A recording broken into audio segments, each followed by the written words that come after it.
Wonder Woman, Wonder Woman, Wonder Woman, Wonder Woman.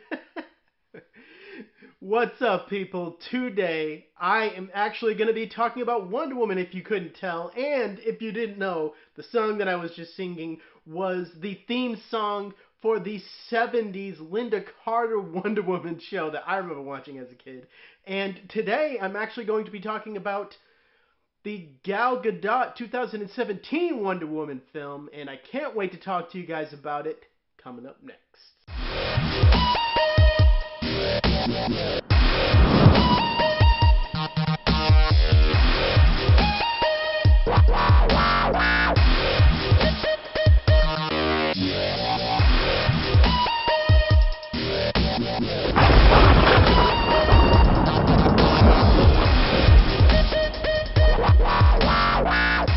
So the 2017 Wonder Woman, man, she has had a long, long road to the big screen.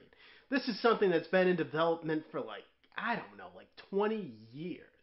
And it is only since the new DC extended film universe that we finally get Wonder Woman on the big screen. And I am happy to say that we actually get our very first good DCU film.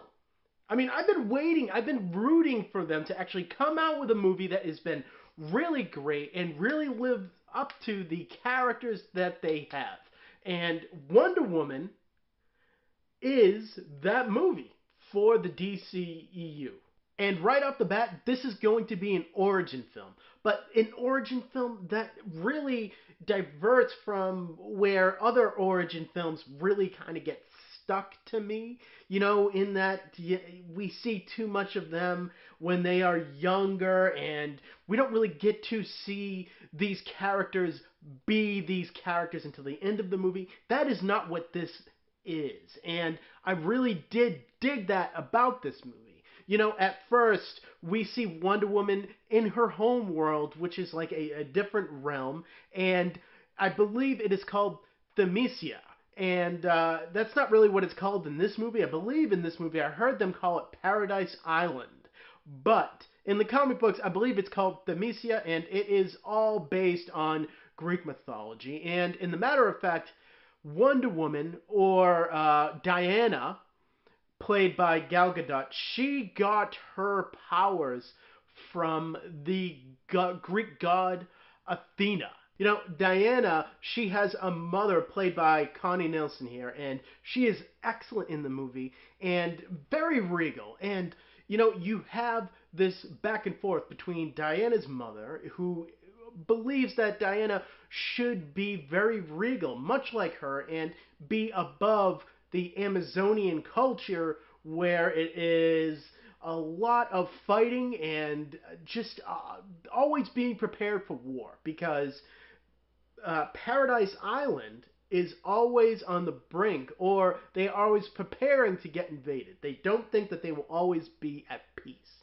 And the person that heads up that whole mindset of them getting invaded one day is Diana's aunt, who is played by Robin Wright, and she is also excellent in the movie, and she is who actually teaches Diana to be the warrior that she will be for the rest of the movie. And there is always a back and forth between Diana's aunt and Diana's mother about who Diana should be. And Diana will be important to the Amazonian culture, you know.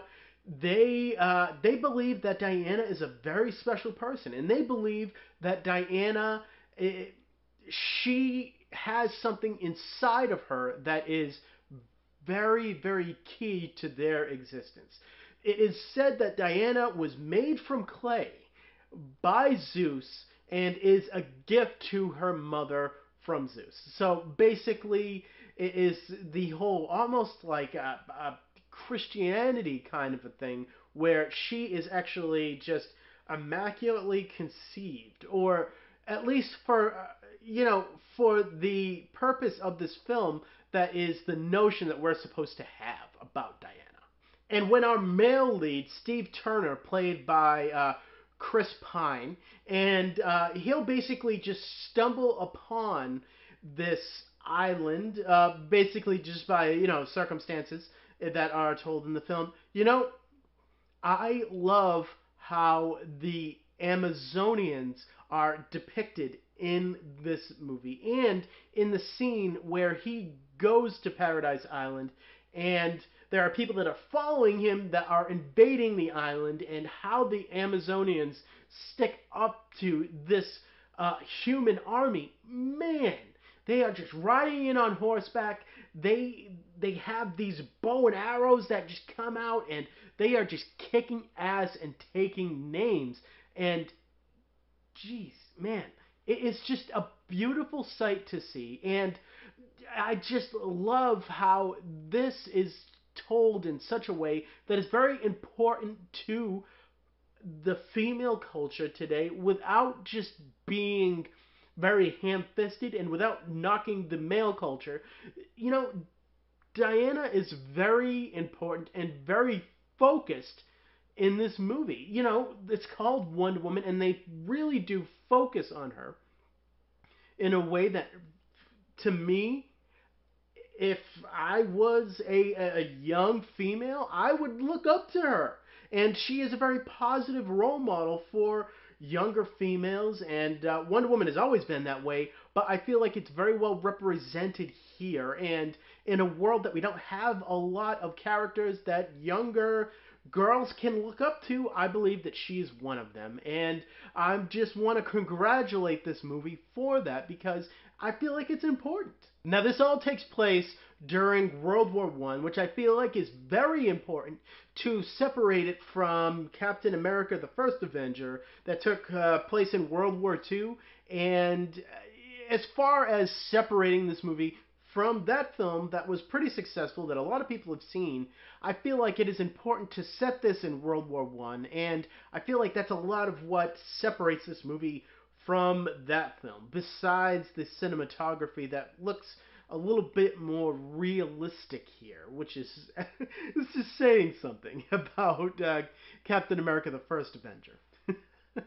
So Diana goes with Steve to our realm, and she is going with him to fight the god Ares. And Ares is basically the person that they are always afraid of that is going to invade.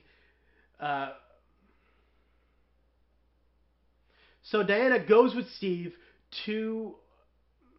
So Diana goes with Steve with the thought that in our realm she is going to fight and find the.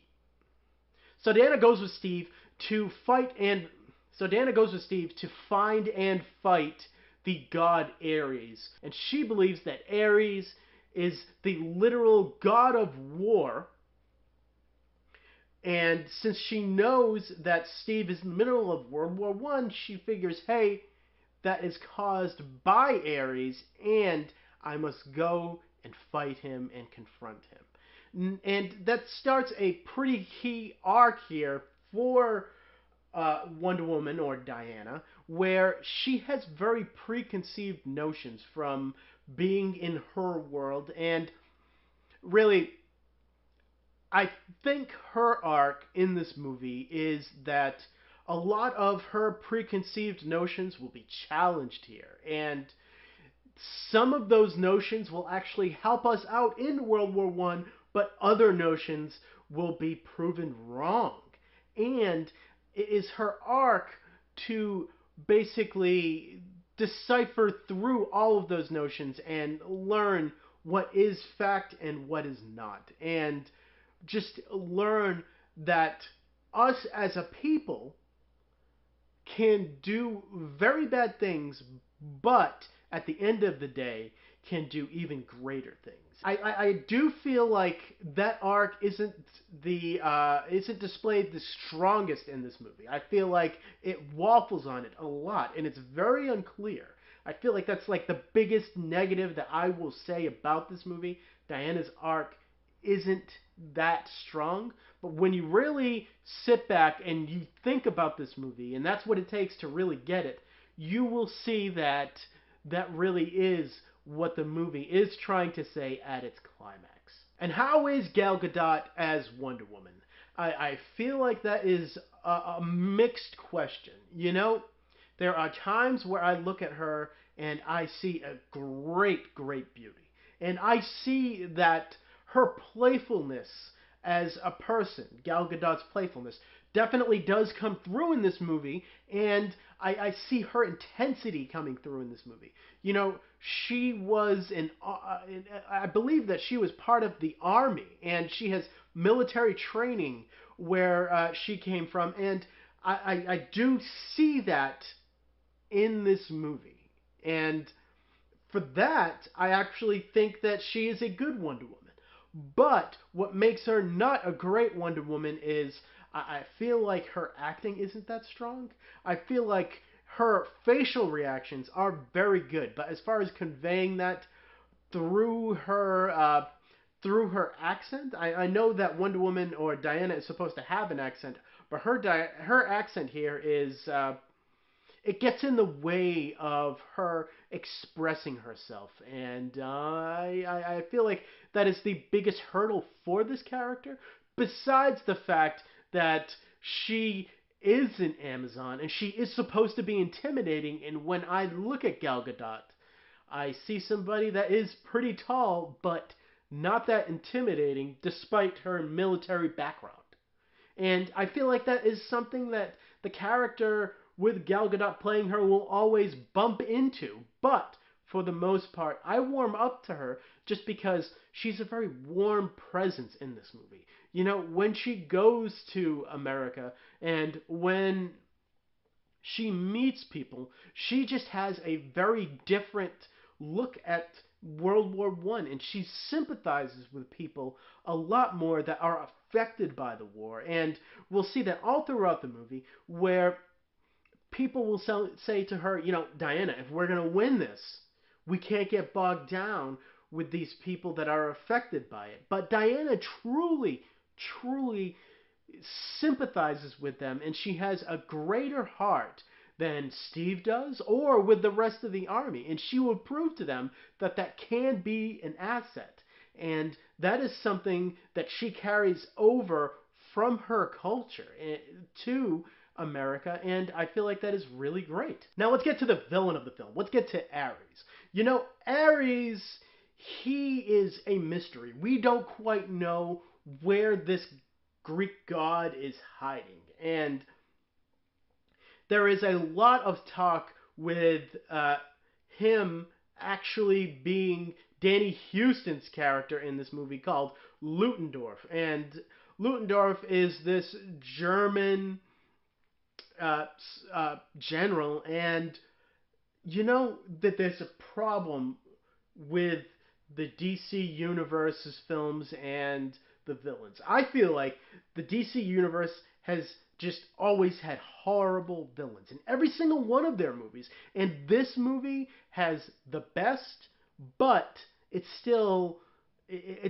lacking. You know, we're supposed to be curious if Ludendorff is actually Ares, and I never ever believed he actually was, but we're supposed to actually think that. And for me, it is pretty obvious who Ares actually is, and it takes a long time for that to get revealed, and I just kind of wanted to get that over with already. Get that over with. It's not working, so get past it. And it takes them a long time to do that. Guys, in the end, Wonder Woman is a really, really great movie and a really great introduction to this character who is a very strong role model for younger females out there. I feel like that is really great in a world that, you know, in a time that doesn't really have that. And I really congratulate this movie for that. And it has very strong performances all throughout. I feel like actually a lot of other characters outshine Gal Gadot, like Chris Pine. You know, his character is very complex and very deep, and I feel like he outshines her in a lot of the scenes that they share together. And that is a small problem, but that's also an asset because he is actually very, very good in this movie. The villain is bad, but you know what? In a lot of these DCEU movies, they are bad. And you know what? In the Marvel films, I feel like a lot of the villains in there are kind of bad either. You know, we're going through a bad time for villains, I think, which is curious because in the 90s with those Batman films, I felt like the villains were actually good until you got to, Batman and Robin because hey, nothing's good in it. But in the end, I actually did really like Wonder Woman. It is a strong introduction to the character, and I give it an 8. So guys, stay tuned to the channel because in a few days, I will be releasing the review for the Blu-ray and the 4K Blu-ray of Wonder Woman. You want to check that out coming up later this week. I thank you for watching my videos so early on, and I will catch all of you guys next time.